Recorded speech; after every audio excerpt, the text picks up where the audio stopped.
Hello everyone, class 7th Heritage Maths, exercise 18.4, question number 2. Find the area of an isosceles right angle triangle. आपसे ये बोला जा रहा है कि ट्रायंगल आइसोसेलेस है और उसके साथ साथ राइट एंगल ट्रायंगल है। इट मीन्स दो साइड इक्वल होंगे और एक एंगल जो होगा 90 डिग्री का होगा।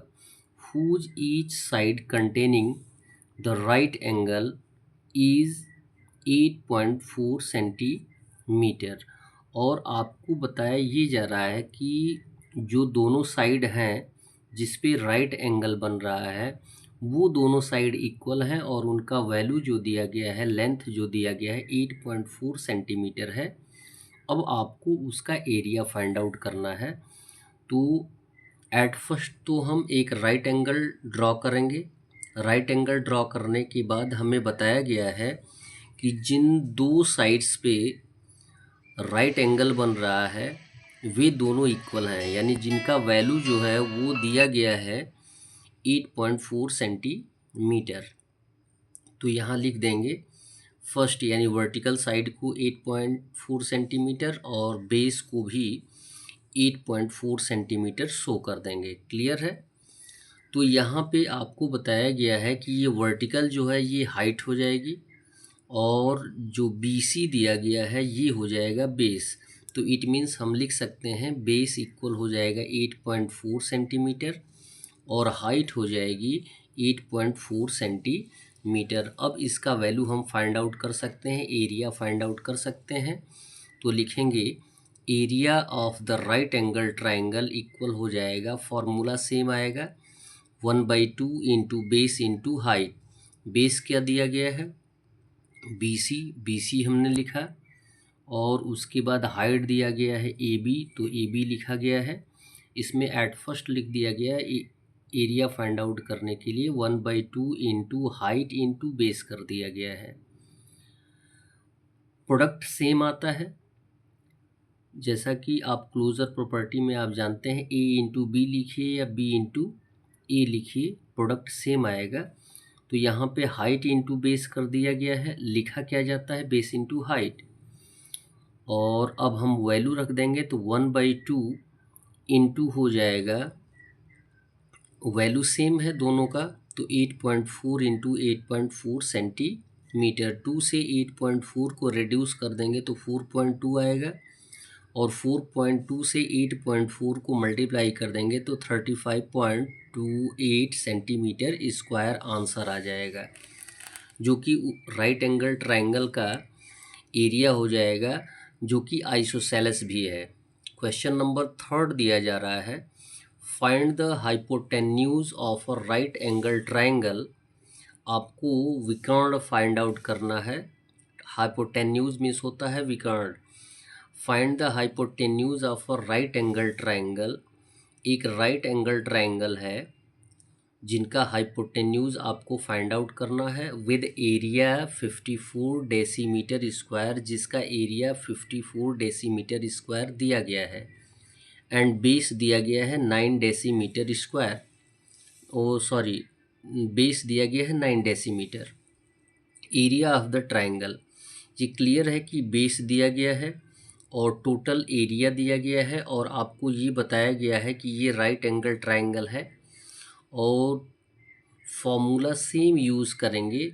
ये आप जानते हैं कि किसी भी ट्रायंगल का एरिया फाइंड आउट करने के लिए हम फॉर्मूला यूज़ करते हैं 1/2 इंटू बेस इंटू हाइट। और जबकि हमें बेस तो पता है, हाइट फाइंड आउट करना है, तो और एरिया भी ऑलरेडी दिया गया है। एरिया यदि ऑलरेडी दिया गया, यहाँ दोनों यूनिट सेम है तो चेंज करने की आवश्यकता नहीं है, हम डेसीमीटर में ही इसका आंसर फाइंड आउट कर सकते हैं। तो आंसर लिखेंगे area of the triangle equal 1/2 into base into height. Area is given 54 decimetre equal हो जाएगा 1/2 इंटू बेस का वैल्यू दिया गया है 9 डेसीमीटर, तो 9 डेसीमीटर लिख लेंगे इंटू H। और H का वैल्यू फाइंड आउट करने के लिए हम 1/2 और 9 को ट्रांसफ़र कर देंगे तो सिंबल क्या हो जाता है, चेंज हो जाता है साइड चेंज होने पर। तो 54 क्लियर है। 1/2 को ट्रांसफ़र कर देंगे तो यहाँ पे एज ए इनटू है, मल्टीप्लिकेशन, ट्रांसफ़र होगा तो एज ए डिवीज़न होगा। और डिवीज़न होने के साथ साथ डिवीज़न का कंडीशन आप जानते हैं कि जब भी आप डिवीज़न के स्थान पे इनटू का सिंबल लाते हैं तो फ्रैक्शन क्या हो जाता है, इन्वर्स हो जाता है। तो 54 इंटू 2 हो जाएगा और यहाँ पे इंटू के साथ साथ ये डिवीज़न हो जाएगा।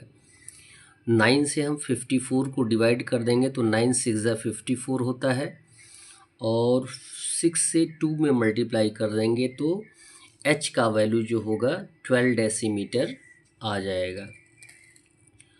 और जबकि हमारे पास बेस और हाइट हमने फाइंड आउट कर लिया, बेस ऑलरेडी दिया गया है, हाइट हमने फाइंड आउट कर लिया। अब हमें क्या फाइंड आउट करना, हाइपोटेंस यानी AC फाइंड आउट करना है। तो ये पाइथागोरस थ्योरम के द्वारा आप फाइंड आउट कर सकते हैं।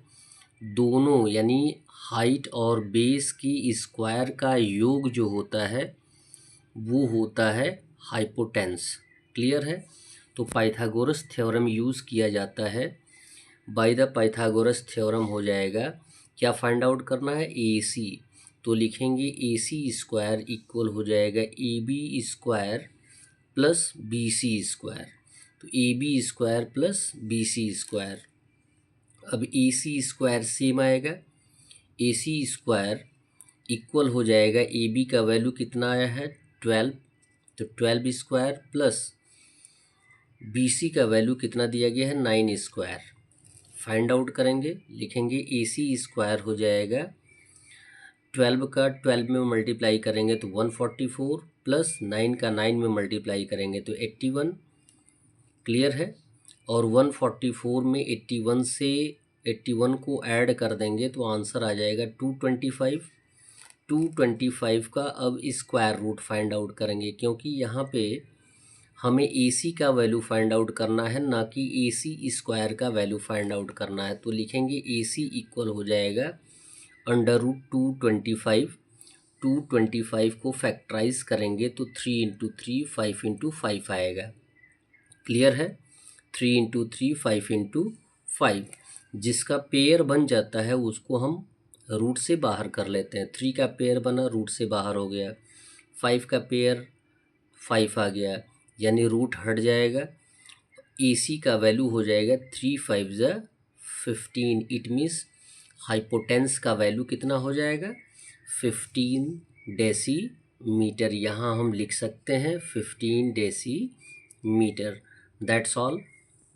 वीडियो को लाइक करें और चैनल को सब्सक्राइब करें। धन्यवाद।